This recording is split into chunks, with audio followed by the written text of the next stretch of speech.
Quero saudar a toda essa igreja que está aqui reunida neste templo esta noite, com a graça e a paz do Senhor Jesus. E convidar os irmãos para abrirem a Bíblia no capítulo 103 do livro de Salmos. Salmos, capítulo 103.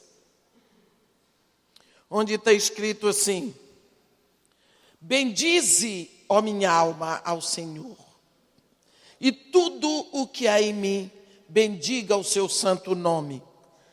Bendize, ó minha alma, ao Senhor, e não te esqueças de nenhum só dos seus benefícios. Ele é quem perdoa todas as tuas iniquidades, quem sara todas as tuas enfermidades, quem da cova redime a tua vida e te coroa de graça e de misericórdia, quem farta de bens a tua velhice, de sorte que a tua juventude se renova como a da águia. O Senhor faz justiça e julga a todos os oprimidos. Manifestou os seus caminhos a Moisés e os seus feitos ao povo de Israel. Amém. Eu tenho um sonho de uma vez escrever um seminário completo de 3 dias só no Salmo 103. Que salmo riquíssimo! Você já pensou alguém falando com a sua alma, aconselhando a sua alma? É esse salmista. Ele diz: minha alma, bendize o Senhor, e tudo o que é em mim, bendiga o seu santo nome. Minha alma, bendize o Senhor. Não te esqueças, viu, de nem um só dos seus benefícios, porque a alma da gente sempre esquece o bem e lembra o mal. Nós esquecemos os bens e lembramos das dores. Que coisa, não é? Ele diz: minha alma, fica sabendo que é Ele quem perdoa todas as tuas iniquidades, todas, sua iníqua. Minha alma, é Ele quem sara todas as tuas enfermidades, sua doente. É Ele quem da cova redime a tua vida e te coroa de graça e de misericórdia, velha. Está vendo? É Ele quem farta de bens a tua velhice, de forma que a tua juventude se renova como a da águia.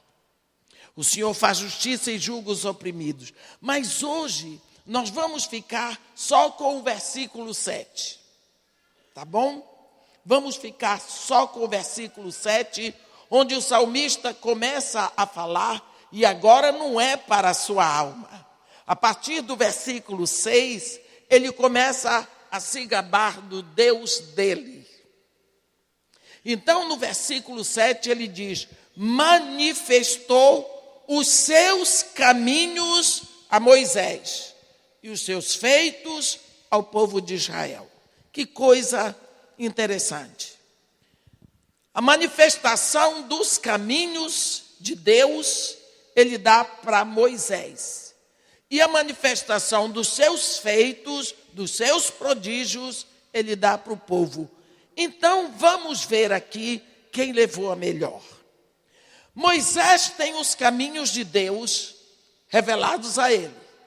Ele não entrava em contradições, mas o povo que teve a revelação dos feitos de Deus, esse entrava em contradição toda hora. Então, nós temos que chegar à conclusão que é melhor ter a revelação e a manifestação dos caminhos de Deus do que dos milagres.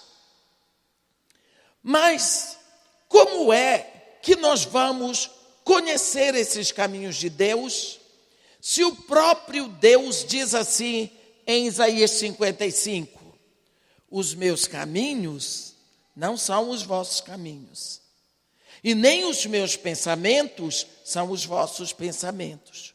Porque o quanto distam os céus da terra, os meus caminhos são mais altos que os vossos caminhos, e os meus pensamentos mais altos que os vossos pensamentos.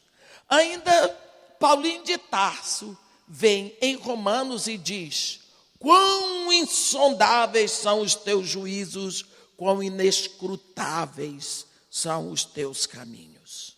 Então, como é que nós vamos saber dos caminhos de Deus? Ora, conhecer os caminhos de Deus totalmente significa conhecer totalmente a mente de Deus, e isso é impossível para quem não é Deus.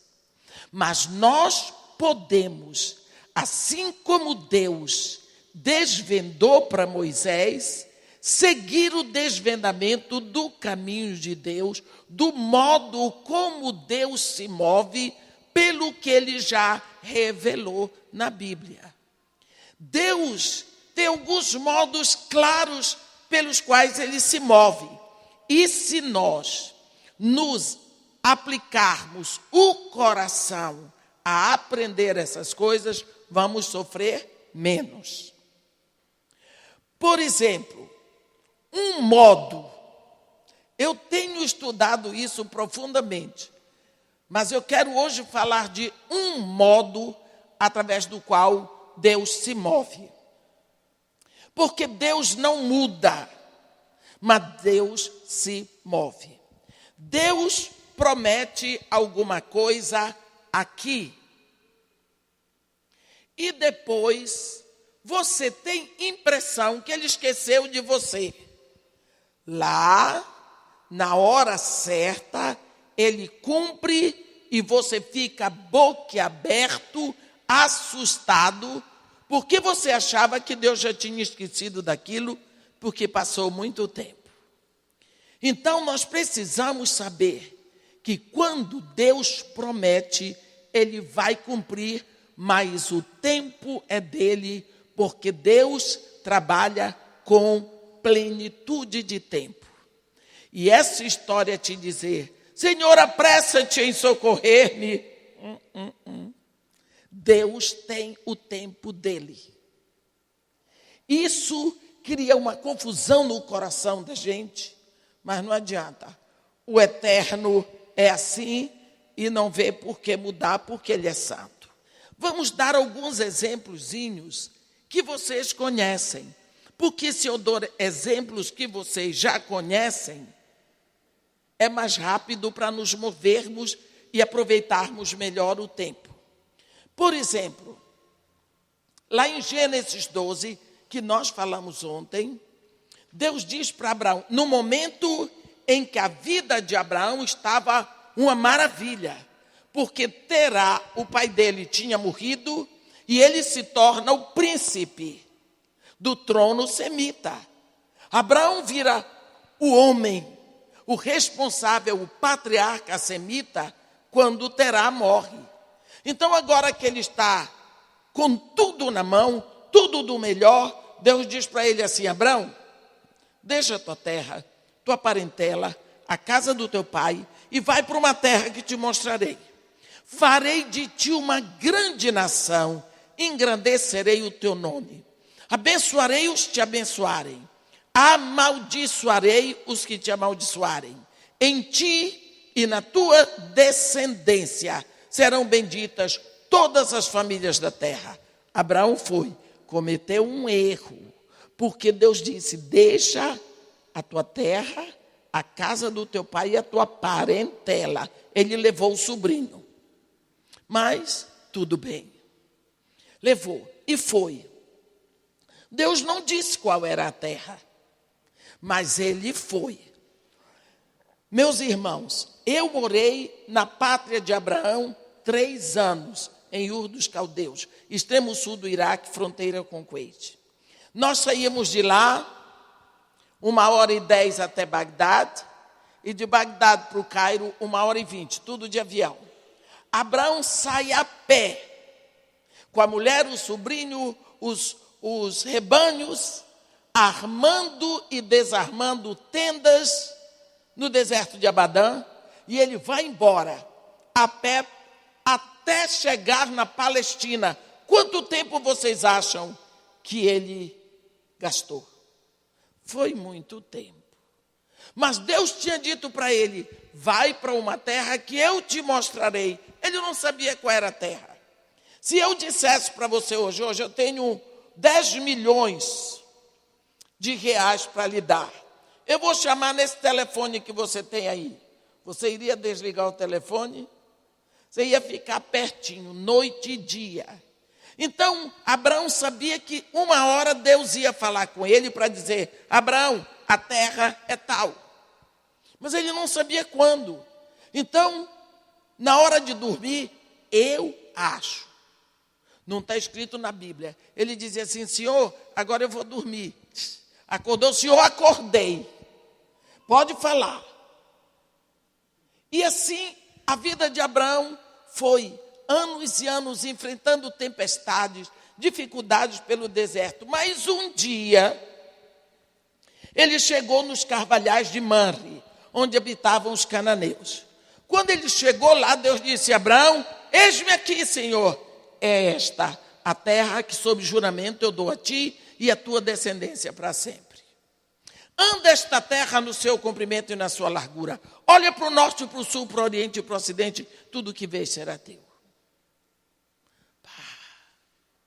Enfim, Deus fala com Abraão.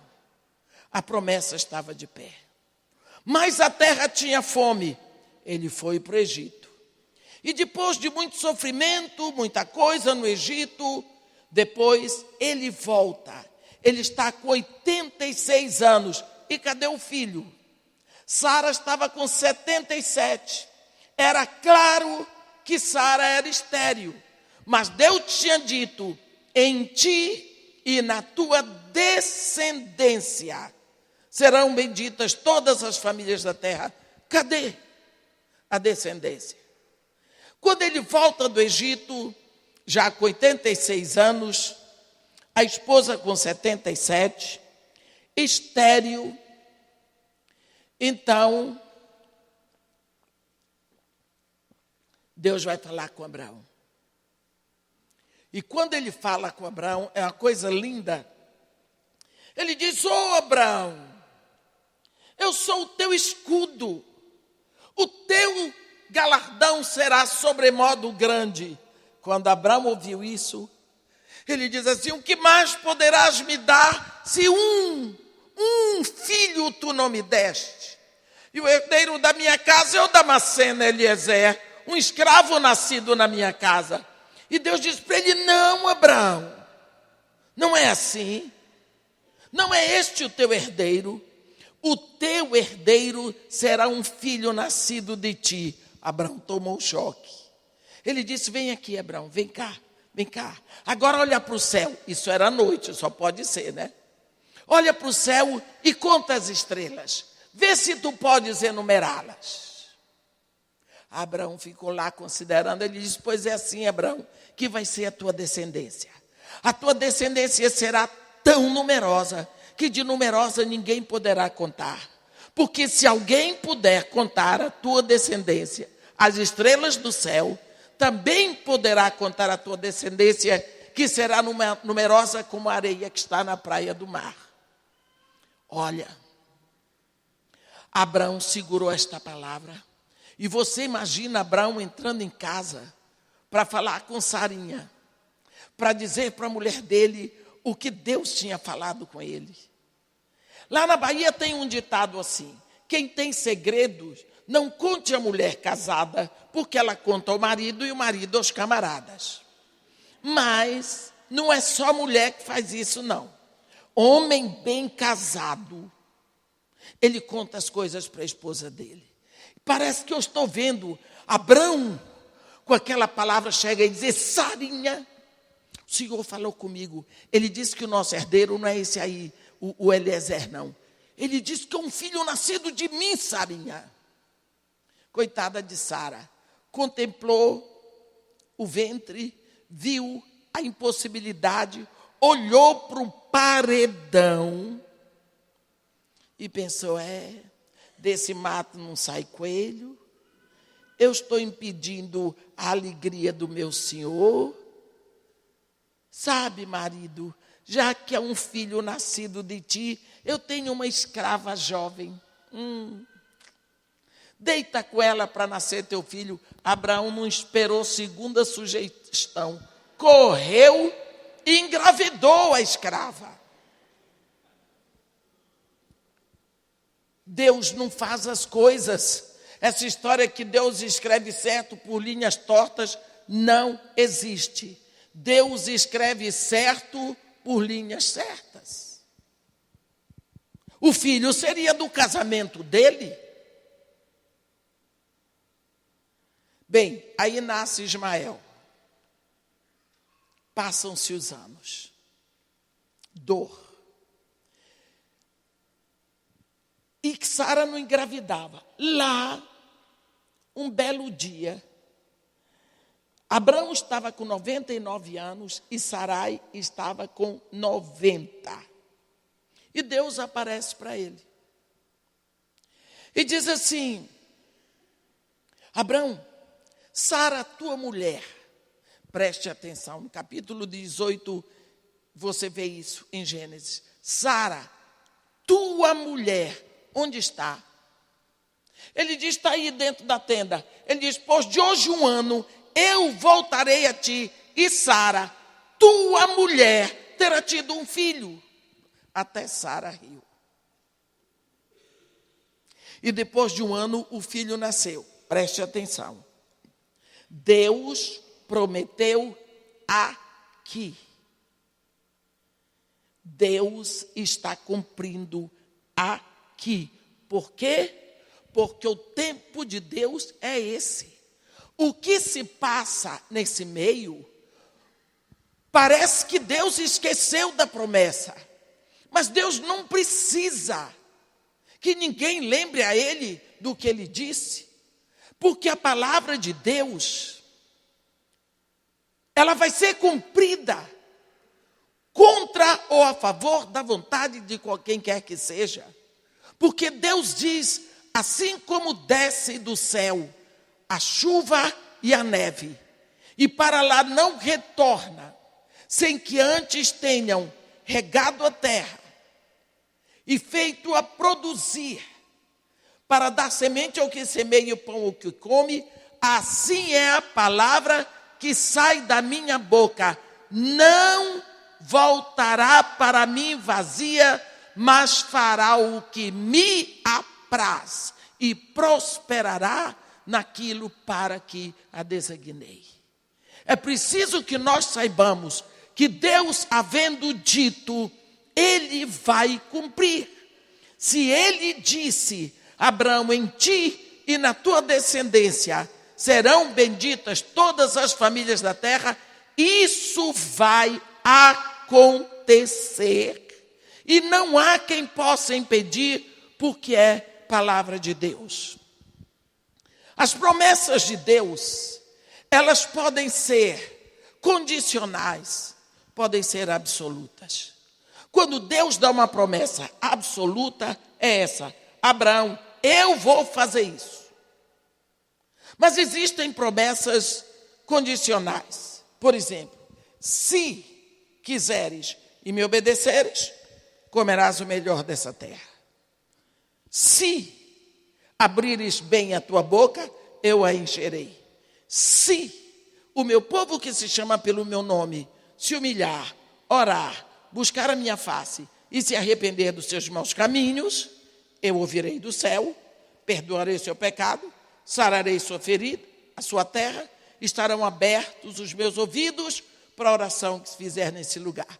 Aí é promessa condicional. Se você fizer o que eu estou lhe dizendo, então eu vou fazer tal e tal coisa.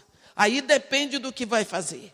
Mas tem promessas absolutas. Vou lhe dar exemplo de uma.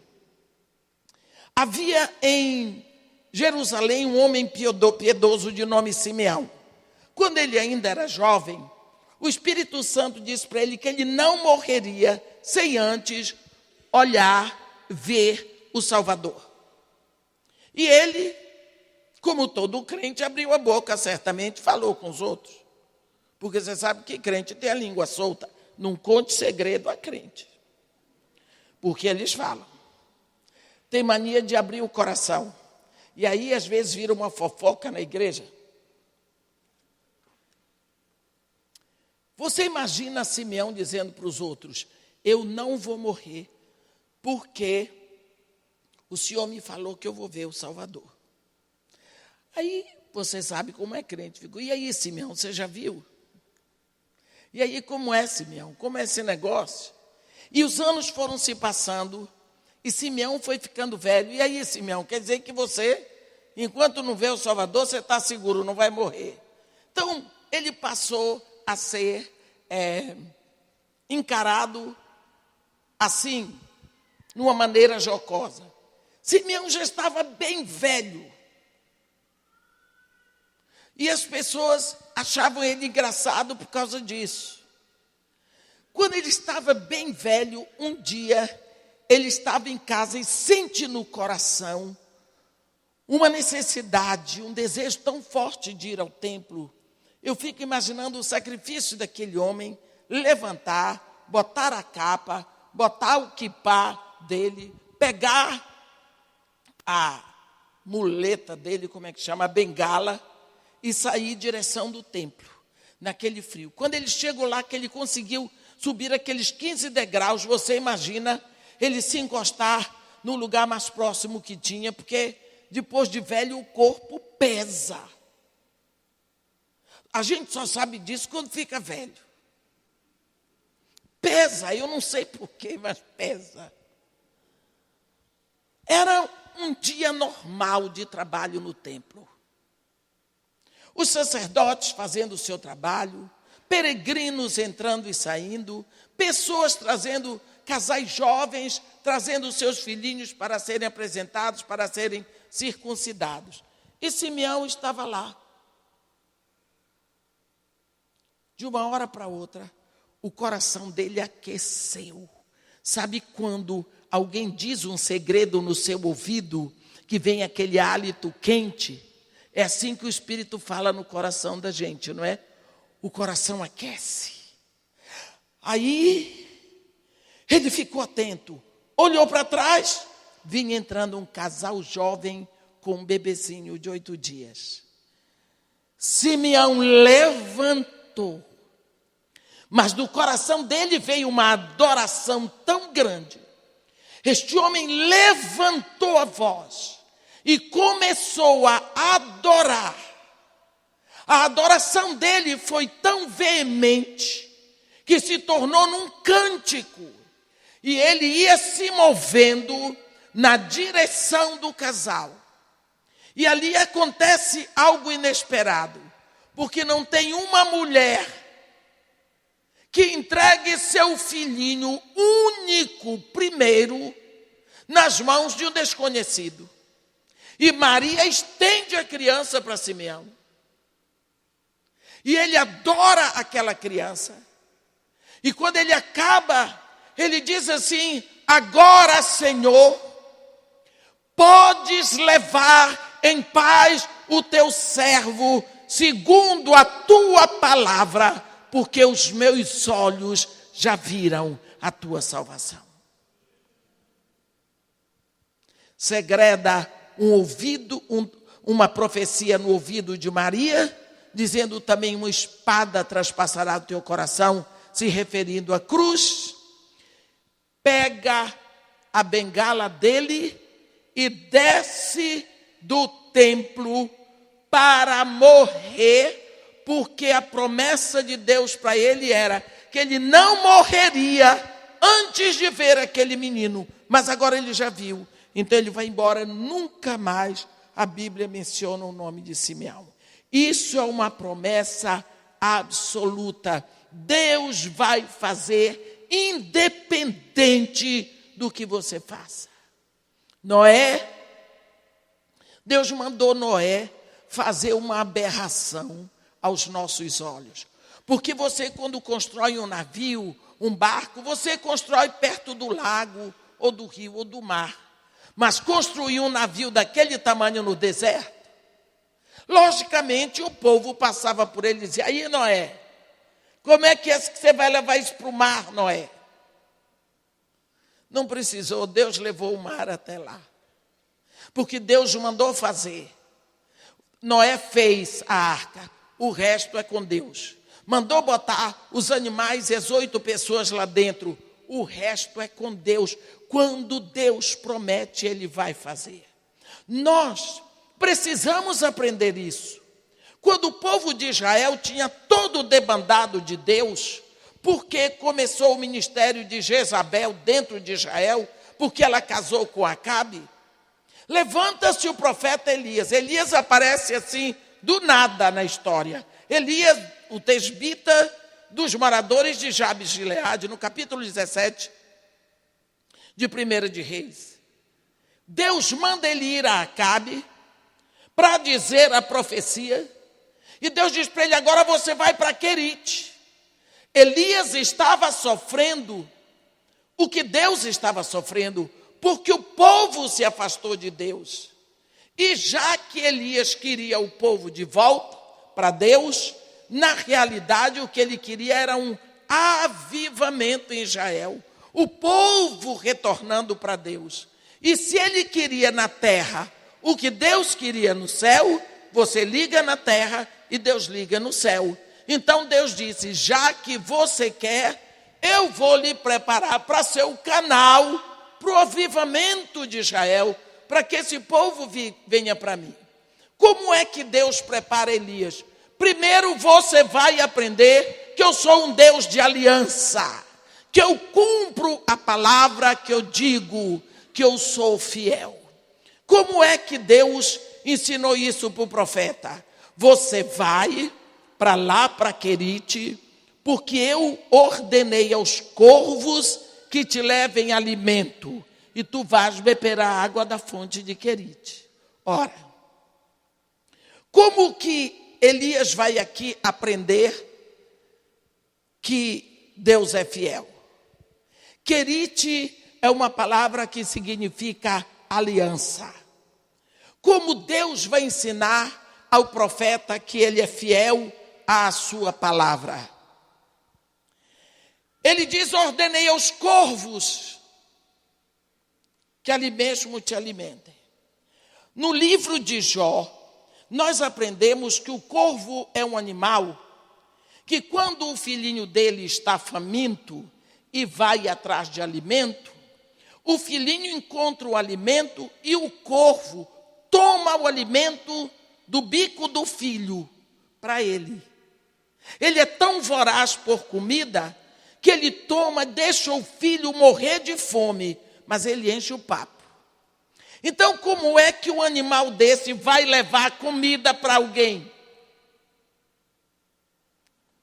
Quando o corvo chegava de manhã, com pão e carne, que entregava para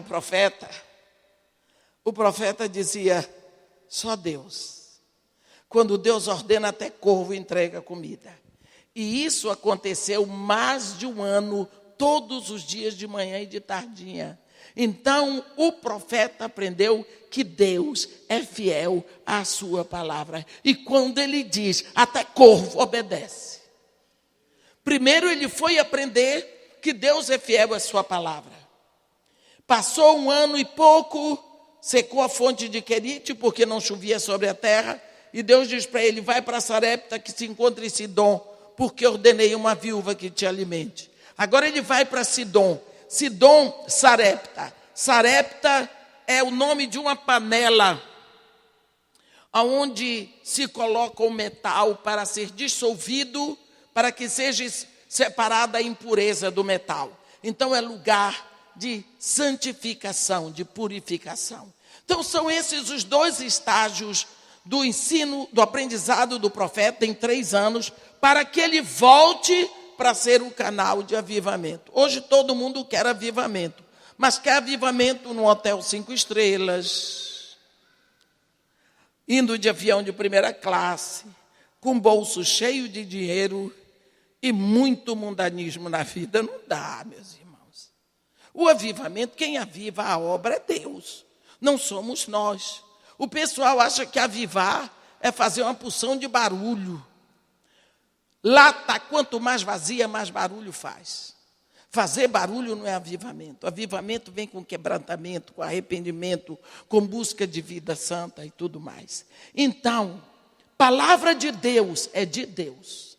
Ela será cumprida de acordo com o poder de Deus. Tem um momento na vida do profeta Ezequiel, no capítulo 37, que ele diz assim: veio sobre mim, quer dizer, veio de cima, a mão do Senhor. É tão lindo esse capítulo, ele diz: ele me tomou e me levou e me deixou no meio de um vale que estava cheio de ossos. Que visão horrível que o profeta deve ter tido. Porque não eram ossinhos, não. Eram caveiras. Às vezes a gente acha que andar com Deus é uma coisa maravilhosa. Quer? Vai ficar. Por que será que todas as vezes que aparece um anjo, ele diz logo para a pessoa, não temas? É porque a visão é lá. Não é? Tem gente que cai, fica de 4. Por quê? Não temas, porque é visão espiritual.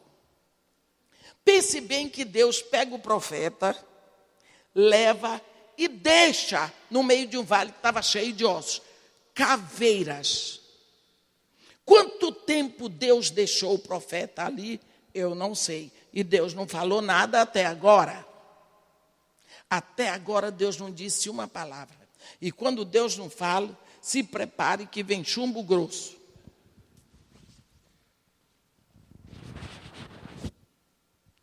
Aí o profeta diz: e me fez andar em volta do vale. Agora Deus vai levar o profeta para andar. Para que o profeta tem que andar em volta do vale? Para tomar conhecimento, para ver, para analisar, para chegar a uma conclusão. Sabe qual foi a conclusão que o profeta chegou? Não tem jeito. O profeta diz assim: eram muito numerosos na superfície do vale e estavam sequíssimos.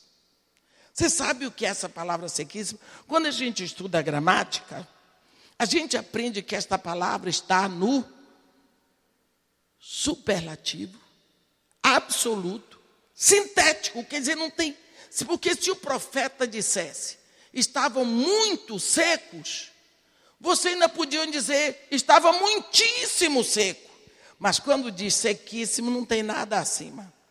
Então, no coração do profeta, foi assim, não tem jeito, que nem Sara, daqui não tem jeito. Então o profeta viu impossibilidade. Acabou. Quando o profeta chegou a essa conclusão, não disse nada. Foi no coração dele. Então aqui você vai ver Deus falar pela primeira vez. Deus vai fazer uma pergunta para o profeta assim: filho do homem, poderão acaso reviver esses ossos? Olhe bem. Duas coisas. Primeiro, quando Deus faz pergunta. Quando eu faço uma pergunta, eu faço porque eu não sei a resposta. Mas quando Deus faz pergunta, ai, Deus sabe todas as respostas. Quando Deus faz pergunta, Ele quer que você se pergunte. Por exemplo, a quarta pergunta que Deus faz no Éden, Ele faz para Caim: por que estás irado, Caim? Olha, se Caim tivesse pensado, é mesmo, por que é que eu estou irado? Por que tanta ira no meu coração? Por que tanta raiva do meu irmão? Meu irmão não fez nada contra mim. O que é isso que eu estou sentindo? Se ele tivesse se perguntado, talvez ele não tivesse entrado para a história da humanidade como o primeiro homicida, na realidade um fratricida. Mas ele não se perguntou. Aqui Deus pergunta para o profeta: filho do homem, acaso poderão reviver esses ossos? Ele está falando de ressurreição. E o profeta, maroto. Porque quando a gente começa a andar com Deus, a gente começa a ver que quando as coisas não estão bem como a gente quer, porque Deus não está querendo aquilo, nós aprendemos a ter cuidado. Porque o Todo-Poderoso não fala esse tanto que o povo diz por aí, não, viu? Então nós precisamos afinar o nosso ouvido. Então o profeta maroto diz assim: Senhor, tu sabes, quer dizer, eu não sei de nada. Mas ele já tinha chegado à conclusão lá no coração que estavam sequíssimos. E Deus diz para ele: profetiza. Se tu queres saber se os ossos secos ressuscitam, profetiza. Coitado do profeta. Profetizar sobre ossos secos é como profetizar sobre paredão. O profeta deve ter assustado. Ele diz: você profetiza da seguinte maneira: ossos secos, ouvi a palavra do Senhor. Vocês iam pagar um mico desse?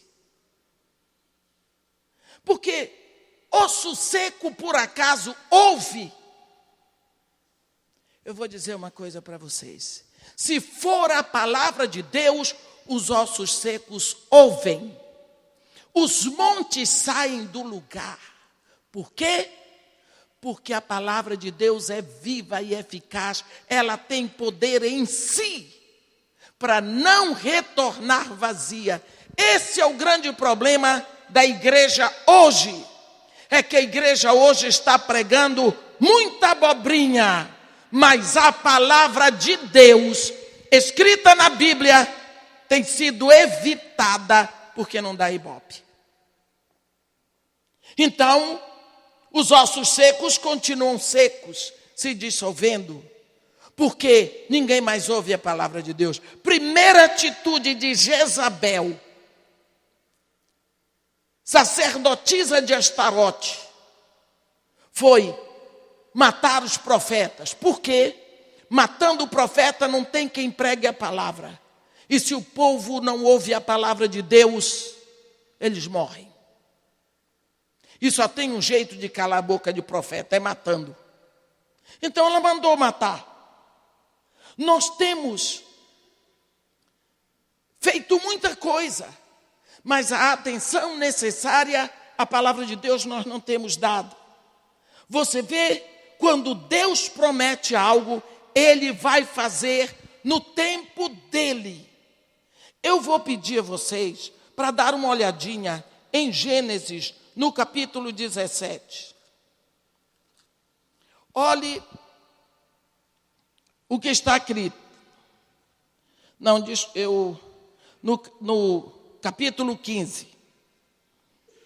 Gênesis, no capítulo 15, no versículo 13, está escrito assim: então lhe foi dito, Deus falando com Abraão agora, sabe, com certeza, que a tua descendência será peregrina em terra alheia, e será reduzida à escravidão, e será afligida por 400 anos. Mas coitadinho de Abraão, é Deus que está falando. Mas também eu julgarei a gente aqui, tem que sujeitar-se. E depois sairão com grandes riquezas. E tu irás para os teus pais em paz. Serás sepultado em ditosa velhice. Na 4ª geração tornarão para aqui, porque não se encheu ainda a medida da iniquidade dos amorreus. Olhe bem. Esse Deus bom, misericordioso, clemente, longânimo, grande em misericórdia e fidelidade, Ele está falando com o grande amigo dele, Abraão.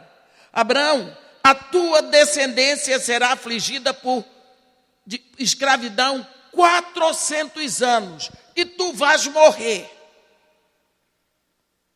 Essas notícias que nós não queremos receber, Deus está dando para o seu amigo Abraão. Mas está dizendo 400 anos. Depois de 400 anos, eu trarei a tua descendência para esta terra. Eles virão com muitas riquezas. Por quê? Porque são necessários, Abraão, 400 anos.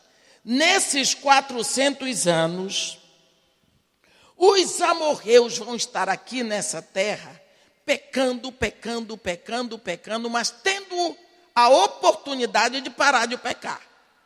Os egípcios vão estar afligindo, com a chance de parar. E o teu povo vai estar sofrendo, com a chance de clamar a mim. Eu tenho que dar oportunidade, Deus está dizendo, a todos. Porque sou eu que criei a cada uma dessas pessoas no ventre da sua mãe.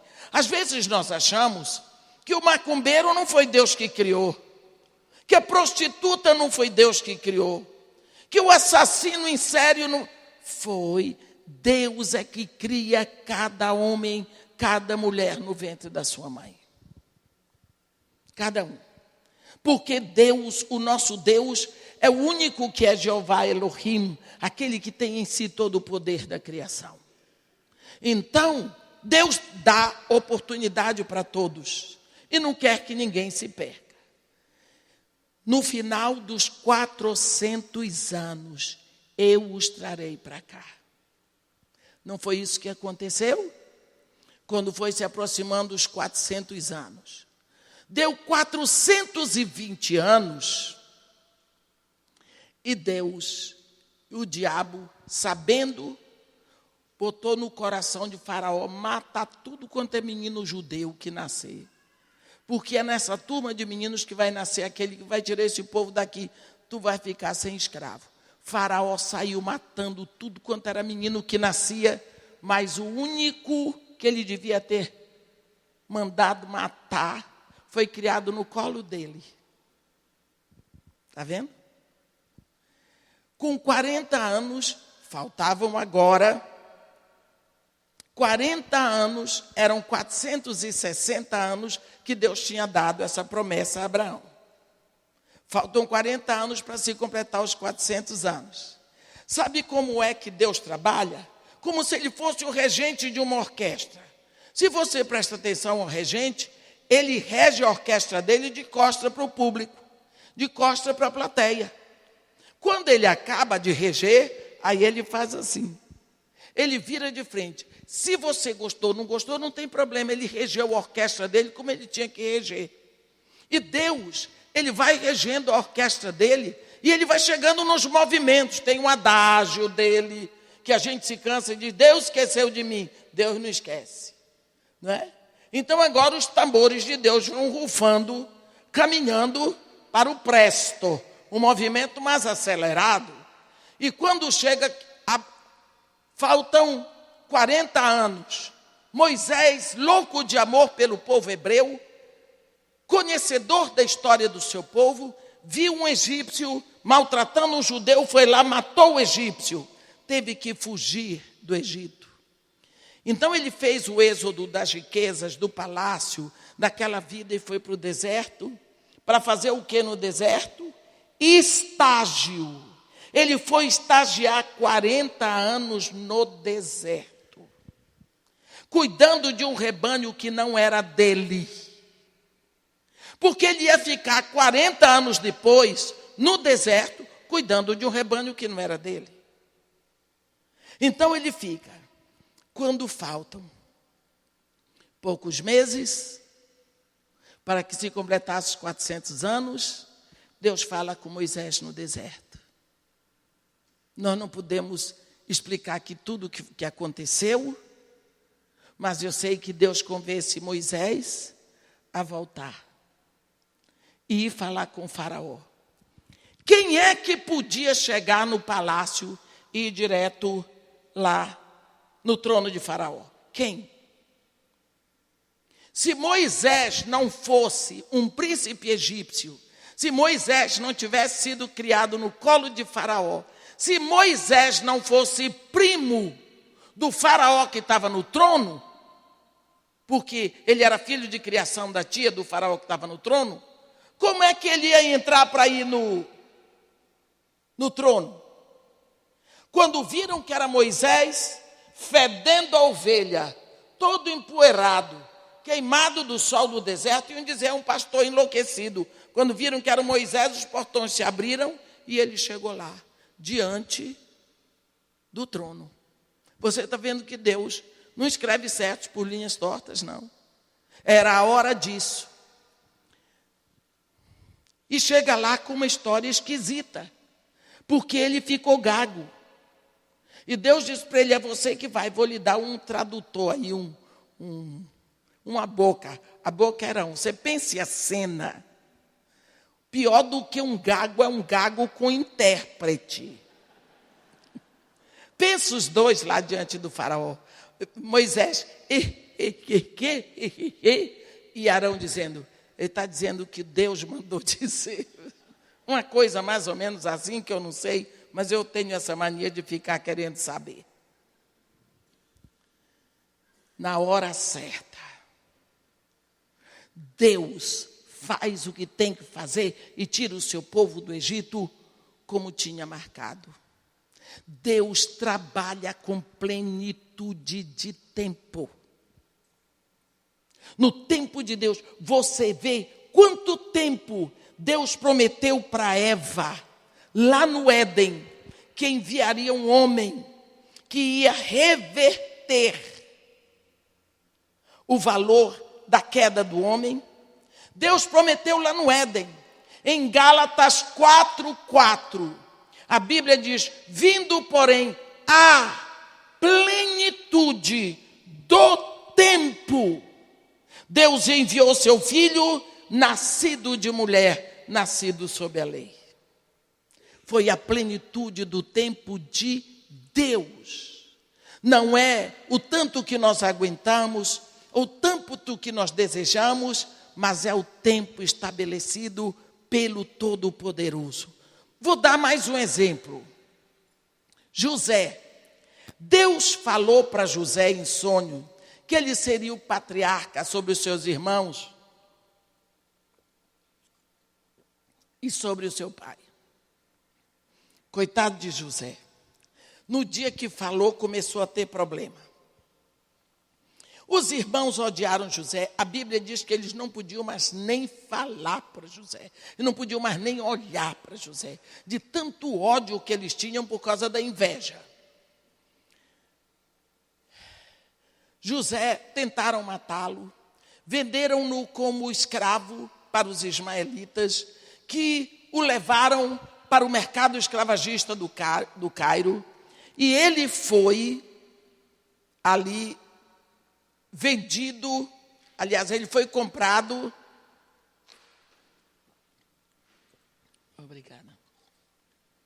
Ele foi comprado por um oficial da casa de Faraó, Potifar. Na casa de Potifar, ele foi um menino que brilhou. Mas Potifar tinha uma mulher que era tarada.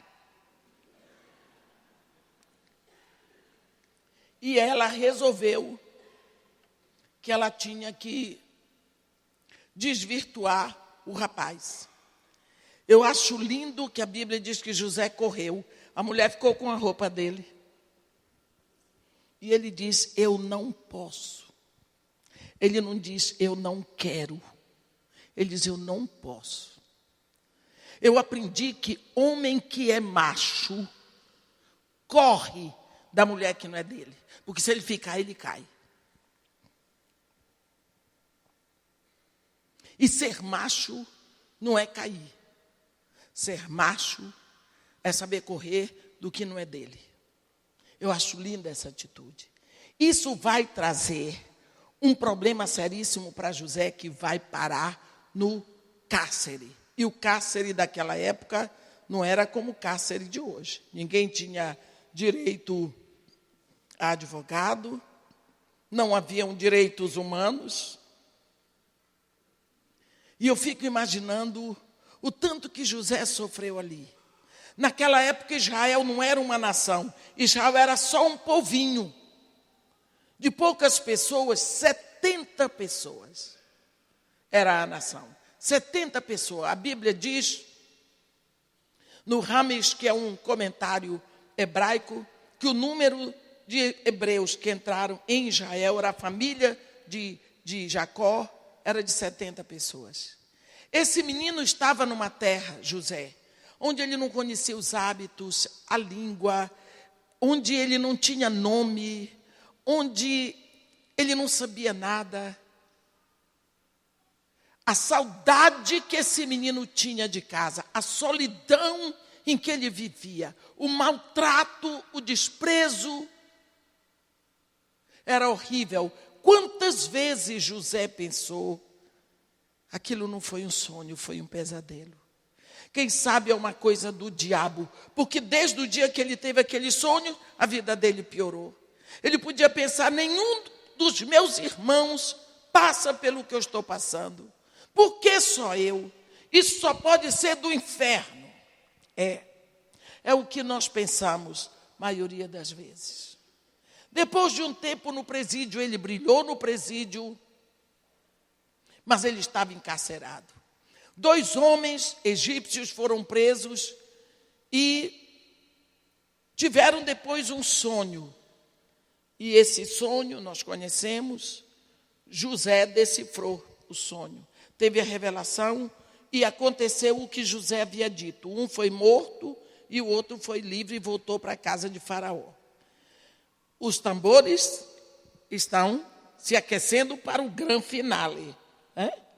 Deus está regendo a sua orquestra. E aí, lá, Deus agora vai dar 2 sonhos para o Faraó. Um das espigas mirradas e das espigas cheias. E outro das vacas gordas e das vacas magras. E o Faraó ficou enlouquecido porque queria a revelação daquele sonho. Não conseguiu. Até que já, desesperado, esse homem teve uma ideia que veio de Deus. Foi lá, procurou o Faraó e disse, olha, aconteceu isso lá na prisão. E esse rapaz que teve a revelação do meu sonho, o Faraó, manda buscar. Os tambores de Deus estão chegando lá. Faltam pouquíssimos compassos. Não é? E quando chega lá, o Faraó conta os sonhos para José. José diz para ele, os 2 sonhos são um só. É linda aquela revelação. Eu nunca deixo de me emocionar quando eu vejo aquele menino interpretando os sonhos do homem mais poderoso da terra. Porque está se revelando o que Deus disse. E ele sai da presença de Faraó como o 2º homem mais poderoso do Egito, como governador do Egito. Pá! A orquestra terminou. O que Deus tinha prometido aqui, Ele está cumprindo aqui, no tempo dele. E não no tempo de José. Quantas coisas José sofreu nesse ínterim. De uma hora para outra, esse recheio, onde você diz, mas não é possível tanto sofrimento, tanta dificuldade na minha vida. Parece que Deus está nos amolando para cortar melhor quando chegar a hora. A Bíblia diz que o ferro, com ferro, você amola. Você vai amolar uma faca no algodão? Não, tem que ser no ferro. Então, situações de dificuldade vão acontecer na sua vida para que você esteja pronto na hora da realização da promessa. Deus vai lhe preparar. Quando o seu filho nasce, você quer que ele seja médico. Mas você não põe seu filho na universidade. Você vai botar no maternal, no jardim, ele vai fazer o primeiro grau, o segundo grau, para poder entrar na universidade. Então é a mesma coisa, vai se cumprir no dia que ele se formar em medicina. Mas nesse caminho houve muito investimento. Quando Deus dá uma promessa, Ele vai fazer. O que Ele vai investir no caminho, Ele vai investir. E quantas vezes nós procuramos desistir, falamos bobagem, aceitamos palavras dos outros, porque nós não sabemos que o caminho de Deus, uma das formas de Deus se mover é essa. Ele promete, faz de conta que esqueceu de você, porque Deus não é tagarela. Deus não tem que estar explicando coisa a nós o tempo todo, e na hora certa, no tempo de Deus, Ele vai fazer. Foi assim com Jesus, não é? Foi assim com Jesus. Quando chegou a hora de Jesus vir, a promessa que Deus tinha feito para Eva, ninguém acreditava. Os próprios apóstolos não acreditavam. Um dos versículos mais tristes na minha opinião, que eu acho, nos evangelhos, é Mateus 26, no capítulo 58, quando a Bíblia diz, mas Pedro o seguia de longe até ao pátio do sumo sacerdote. E tendo entrado, assentou-se entre os serventuários para ver o fim. Nem Pedro acreditava que Jesus se livrava daquilo, porque ninguém se livrava daquilo. E ao terceiro dia, Deus o ressuscitou como havia prometido. Quando Deus promete, meu irmão, Ele não tem que lhe explicar, nem a você, nem a mim, nem a ninguém. Quando Jesus Cristo lá na cruz, no Getsemane, Ele repetiu 3 vezes a mesma oração. Deus não deu nenhuma palavra para ele. A Bíblia diz em Lucas 22 que veio um anjo para confortá-lo. Só isso. Nada mais. Jó, na opinião de Deus, Jó era um homem íntegro, reto, temente a Deus, se desvia do mal. Quando começa aquela situação em que Jó começa a perguntar, porque Jó teve um luto total, falência financeira total, perda da saúde total, ainda vieram aqueles 3 amigos que ninguém merece. Tem uma versão na Bíblia que eu gosto, é a versão de King James, que Deus diz assim para Jó, Jó, eu não aguento mais com os seus 3 amigos, eles já me encheram a paciência. Você pensa, para encher a paciência de Deus, é uma expressão muito forte, porque eles pareciam loucos. Mas esses 3 amigos de Jó existem hoje, viu? Quando você está sofrendo, eles aparecem. Eles vêm de longe para lhe aperrear. Eu passei por isso quando minha filha morreu. Minha filha estava com 24 anos. Meu marido morreu em setembro de 90. Em setembro de 91, minha filha morreu. Aí vinham os amigos de Jó. Tem alguma coisa errada com você. Porque só pode, não é possível tanta coisa acontecer logo que você começa a pregação da palavra. Mas era só coisa desse tipo, eram os amigos de Jó. Jó começa a fazer perguntas a Deus, não é? E Jó vai perguntando, e perguntando, e perguntando, e perguntando. No capítulo 38 de Jó, é como se Deus virasse a mesa com Jó e dissesse, chega Jó, você já perguntou demais, agora eu vou perguntar e eu quero ver você responder. Aí começa um momento que não dá para você parar, não é? no capítulo 38 de Jó, não tem condição de você parar a leitura. Isso onde você estava quando eu lançava os fundamentos da terra. Quando as estrelas da alva alegremente cantavam e rejubilavam todos os filhos de Deus. E Deus vai fazendo pergunta para Jó. E você tem a impressão que Jó ficou assim.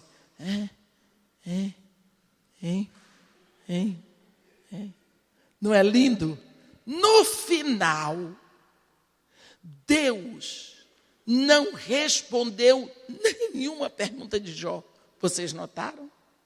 Mas, apesar de Deus não ter respondido a uma pergunta de Jó, Jó diz assim: eu te conhecia de te ouvir, mas agora os meus olhos te veem. Por isso eu me arrependo e me abomino. Falei coisas maravilhosas demais para mim, coisas que eu não compreendia. O que foi que aconteceu ali? Deus não responde perguntas, mas Deus leva a Jó a uma revelação maior da pessoa de Deus através do que Ele criou. Não é? Então, nós não precisamos de respostas, nós precisamos de fé. Então, quantas vezes, eu não sei quais são as promessas pessoais que Deus tem para você, mas eu sei de uma coisa: se Deus prometeu, Ele vai cumprir no tempo dEle e não no seu. Enquanto isso, você precisa ter a fé para saber que aquele que prometeu é fiel e verdadeiro, e Ele tem em todas as suas promessas o sim e o amém. Eu me lembro quando eu estava com 11 anos, eu tive um sonho, e nesse sonho eu estava assim, parece que era numa praia, mas ao mesmo tempo era na minha cama, e havia assim, como se fosse um monte de areia, e eu ouvia um barulho como se fosse das ondas do mar. E havia alguém que era um homem, que eu só conseguia enxergar do joelho para baixo, aquele pé enorme, pé de homem, com um furo no meio. E a roupa dele, o vento levava os pedaços de um branco azulado, meio dourado, eu não sei, mas era muito branco. E uma luz tão forte, que eu não conseguia ver para cima, de tanto que brilhava. E ele me dizia assim: tu és minha, tu vais crescer, e com a palavra que eu vou botar na tua boca, eu vou te enviar a muitas nações, e muitos povos me conhecerão através de ti. Quando eu acordei, eu fiquei apavorada, porque eu achei que eu ia ser missionária. E eu não queria ser missionária de jeito nenhum. Porque para mim, para ser missionário, tinha que ser entre os índios ou entre os africanos. E aí ia ser pobre. Eu não queria ser pobre de jeito nenhum. Eu não queria ser pobre. Aí eu fiquei apavorada, fiz que nem Jonas. Eu tinha 11 anos. Eu nunca falei disso para ninguém. Nunca. Entrei na universidade, casei, fui fazer a minha vida. Eu só queria saber de vaidade e de intelectualidade. Sim, eu gostava muito de ler. 5 faculdades para fazer uma depois da outra. Com 20 anos eu já dava aula na faculdade. Era só isso que eu queria. Pobreza, nem pensar. Eu só queria cultura e dinheiro. Casei com o engenheiro da Petrobras. Olha para Deus. Aí a Petrobras mandou meu marido como gerente da Petrobras Internacional para o Iraque. Aí nós fomos para o Iraque. Lá era para ficar 5 anos, ficamos só 3 por causa da guerra do Irã com o Iraque. Lá, eu não levei nenhuma Bíblia, porque há muito tempo que eu não li a Bíblia. Eu não levei nada, eu tinha esquecido que um dia eu tinha sido crente. Aí, tinha uma pastorinha que passava todos os dias, beduína na frente da minha casa, o nome dela era Surreila Zurraine. E ela levava o rebanho dela para pastar no cemitério muçulmano, e eu sempre gostei de criança.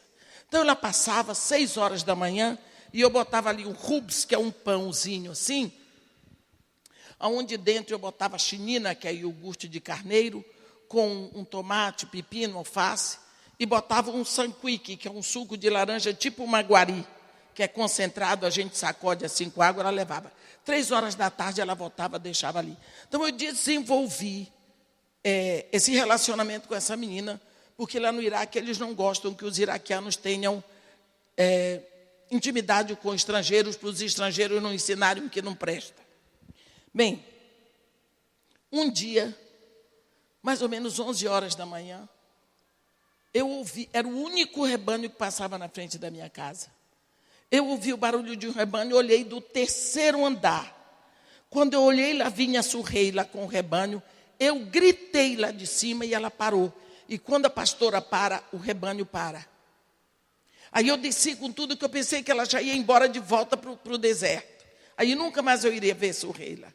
Fui lá, perguntei o que era. Ela tinha, sabe aquela, a gente chama abaia, aquele manto preto aqui por cima, enroladinha assim, ela era bem magrinha. E eu perguntava para ela, o que foi que aconteceu? Por que você está voltando essa hora? Eu insisti tanto que ela pegou assim a mãozinha e abriu aqui. E eu vi que aquela trouxa que ela tinha, que era um cordeirinho.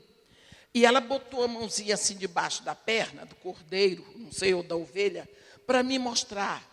E eu acho que tinha quebrado, porque ela botou umas taliscas e enrolou com papiro, que tem muito papiro naquele lugar.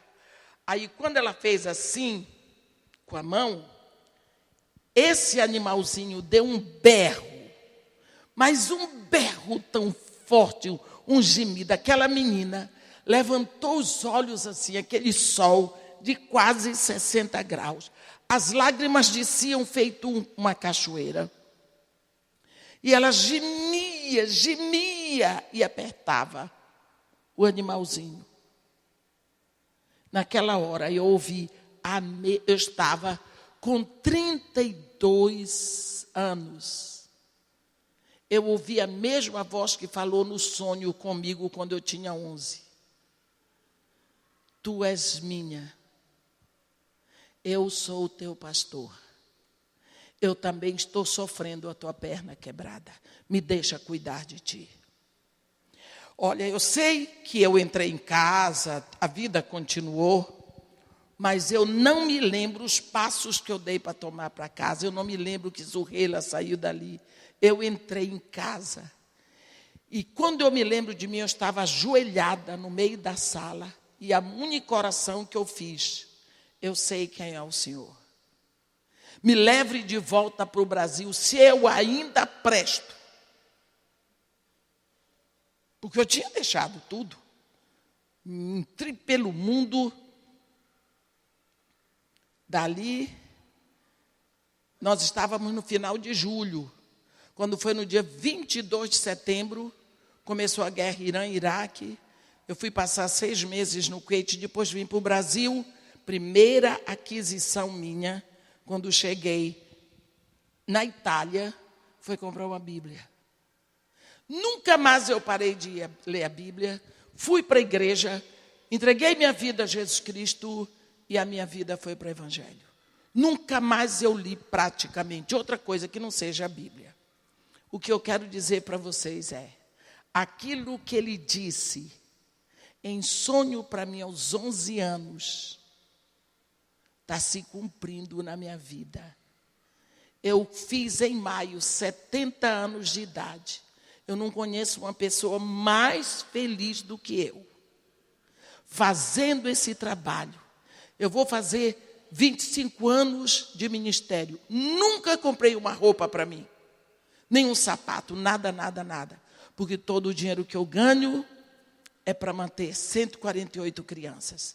Pergunta se eu estou triste. Não. Eu que tinha pavor de pensar que eu ia ser pobre, hoje eu não me sinto pobre. eu me sinto a pessoa mais feliz que existe. A melhor coisa que podia ter acontecido na minha vida, aconteceu. Tudo que Deus tinha que fazer para mim, Ele já fez lá no Calvário. Está tudo pronto. Eu não sigo Jesus pelo que Ele vai fazer. Eu sigo pelo que Ele já fez. Está consumado. O que eu quero dizer para você, meu irmão, é que você procure ver o caminho de Deus na sua vida. Deus lhe colocou no ventre de uma mulher. Não foi seu pai que lhe fez. Porque seu pai seguramente não sabe fazer um microfone. Pergunte para sua mãe se ela é viva. Mamãe, quantos dias de gravidez você estava de mim quando soube que eu estava grávida? Ela vai dizer 15 dias, 1 mês, 2 meses, 3 meses. Quando ela descobriu, você já estava lá. E Deus temperou você com as graças necessárias para você glorificar a vida dele, o nome dele aqui na terra. Para isso, Deus confiou a você um dom imensurável, para você ser filho de Deus dentro do mundo caído, um mundo que jaz no maligno. Ele botou você para ser a luz, para brilhar nas trevas. Então, por isso, você vai sofrer. Você vai passar dificuldades. Você vai ter que batalhar muito. Mas o que está prometido para você não é uma promessa para você viver aqui na terra. É uma promessa para a casa do Pai. Todos os dias você anda na direção de volta para casa. Você está voltando para a casa do Pai, onde há muitas moradas, onde Ele lhe espera no final dessa caminhada. Não estou profetizando a morte de ninguém, mas quero lhe dizer, você vai morrer, meu irmão. Se Jesus não lhe arrebatar, vai. Enfrente as dificuldades, não como problemas, mas como desafios a serem vencidos. Saiba que você não tem um passado, você tem uma história. E toda história, tanto tem fadas madrinhas, como tem bruxas. As bruxas passam, causam dano, sim, mas as fadas madrinhas ajudam. Portanto, olhe que Deus tem promessas para você. Saiba que no tempo de Deus Ele cumpre. Até lá, olhe para o autor e consumador da sua fé. Porque Deus manifestou os seus caminhos a Moisés. Moisés não teve que tomar caminhos errados. Então, procure ver que Deus se move. Ele não muda, mas Ele se move da forma que tem se movido na sua vida também, na minha e de todos nós. Amém? Que Deus nos abençoe e nos guarde. Que faça resplandecer o seu rosto sobre nós e tenha misericórdia de todos nós. Amém.